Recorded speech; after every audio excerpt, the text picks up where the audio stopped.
Detalye sa trending two-piece lingerie scene ni Maris Racal sa Incognito.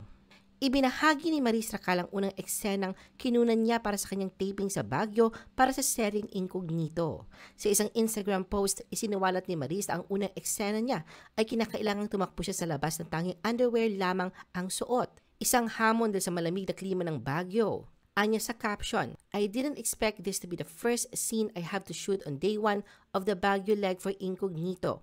Oh well, ang masasabi ko lang ay ang lamig." Sa clip, makikitang nagbibihis si Maris sa kanyang hotel room nang biglang pumasok ang ilang lalaki. Sa gulat niya sa kanilang presensya, agad siyang tumakas sa bintana at tumakbo palabas ng hotel. Makikita rin ang intense na habulan ni Maris at ng mga lalaki sa labas ng hotel. Nag-viral sa social media ang performance ni Maris, kung saan pinuri ng netizens sa kanyang dedikasyon sa kanyang role bilang si Gab Rivera sa comment section ng kanyang Instagram post. Sa X, pinuri rin si Maris ng comedian, TV host at direktor na si John Sweet Lapus na sa maangas na pagtakbo nito sa nasabing eksena. Mababasa sa tweet ni Sweet, "Napakabongga mo at Miss Maris Racal sa pagtakbo na nakapanty at bralang nak.